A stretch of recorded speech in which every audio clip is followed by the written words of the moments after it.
Oke teman-teman, kemarin kita sudah belajar tentang split and rest dan sekarang kita akan belajar tentang promise. Jadi apa itu promise dan kenapa perlu? Jadi JavaScript biasanya itu jalan satu persatu ya teman-teman. Tetapi beberapa hal membutuhkan waktu, misalnya ambil data dari internet. Kalau JavaScript menunggu, halaman jadi freeze. Nah, promise itu adalah cara JavaScript bilang, oke, aku mulai proses ini, nanti kalau selesai baru aku kasih hasilnya. Nah, seperti itu teman-teman.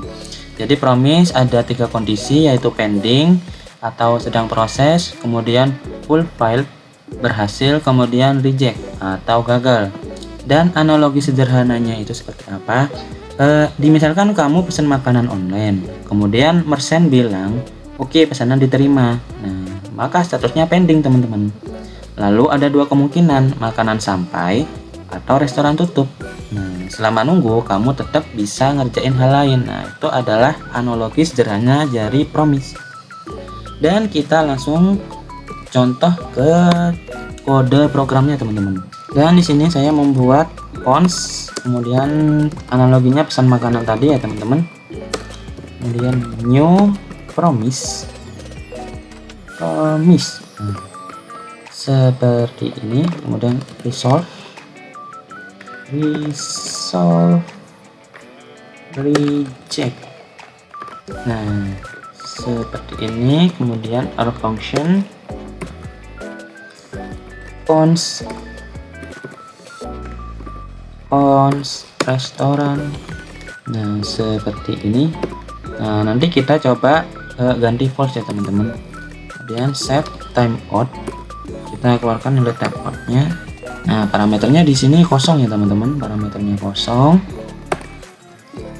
Nah, di sini kita pakai kondisi keputusan ya teman-teman, untuk mengambil keputusan jika restoran buka, maka kita keluarkan output resolve makanan sudah sampai. Nah, kemudian else jika restoran tidak buka, maka kita reject. Nah, seperti itu. Kita keluarkan nilai restoran tutup, pesanan dibatalkan. Nah, seperti itu. Kemudian di sini kita kasih timeoutnya berapa teman-teman. Nah, misalkan 2 detik. Nah, kalau 2 detik itu 2000 ya teman-teman. Nah, karena di sini kita pakai milidetik teman-teman. Kita pakai milidetik. Nah, kemudian di sini kita tutup. Kita keluarkan console.log pesan makanan, tunggu ya. Nah, seperti ini teman-teman. Dan kita coba buat prosesnya di sini teman-teman. Pesan makanan dan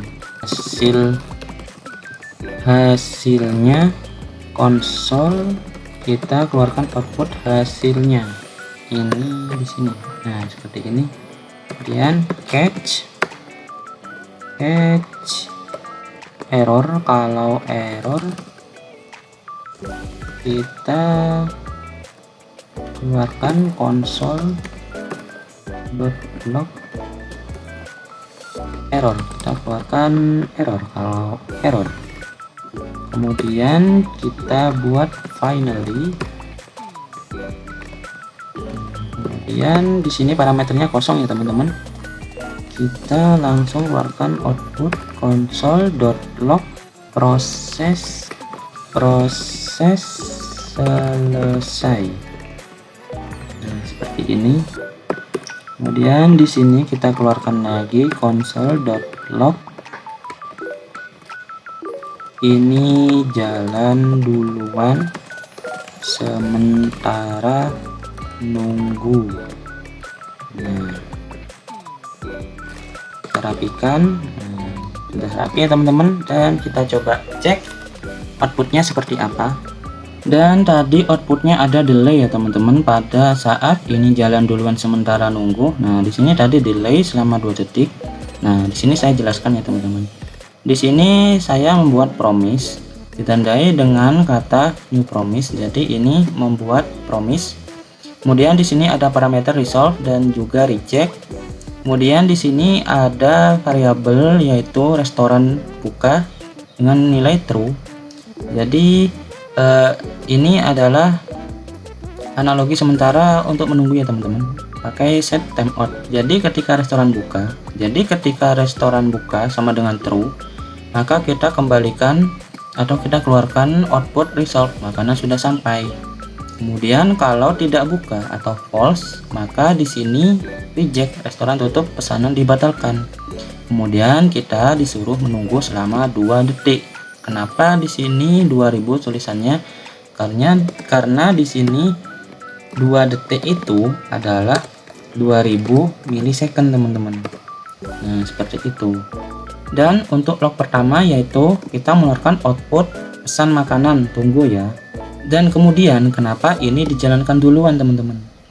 Kenapa tidak menunggu 2 detik? Karena di sini promise itu bersifat asinkronus. Jadi kode selanjutnya itu tidak menunggu 2 detik tapi jalan. Nah, kan analogi yang tadi sudah disinggung itu selama menunggu kamu tetap bisa ngerjain hal lain. Jadi selama 2 detik ini diproses, tetapi ini tetap jalan teman-teman. Baru kita keluarkan output ini teman-teman. Nah, seperti itu.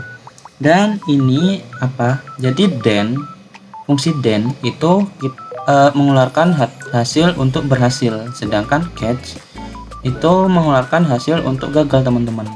Sedangkan finally meskipun berhasil atau gagal itu tetap outputnya dikeluarkan. Nah, seperti itu teman-teman analoginya. Jika teman-teman kurang paham bisa komen di kolom komentar ya teman-teman. Kita coba di sini kita ganti false. Nah, kita coba keluarkan outputnya. Nah, di sini 2 detik ya teman-teman. Nah, setelah tutup pesanan dibatalkan. Jadi teman-teman pada saat pesan makanan tunggu ya, ini jalan duluan sementara. Nah teman-teman itu ada delay sedikit selama 2 detik. Nah, kalau misal tidak dikasih delay, kalau dalam contoh project nyata itu dimisalkan teman-teman mengambil data sebanyak 1000. Nah, kalau tidak di delay langsung tiba-tiba 1000, otomatis server itu jadi down teman-teman. Jadi tiba-tiba banyak. Nah, seperti itu contoh untuk promise teman-teman. Kurang lebihnya jika teman-teman kurang paham bisa komen di kolom komentar ya. Jika ada kesalahan saya mohon maaf. Wassalamualaikum warahmatullahi wabarakatuh.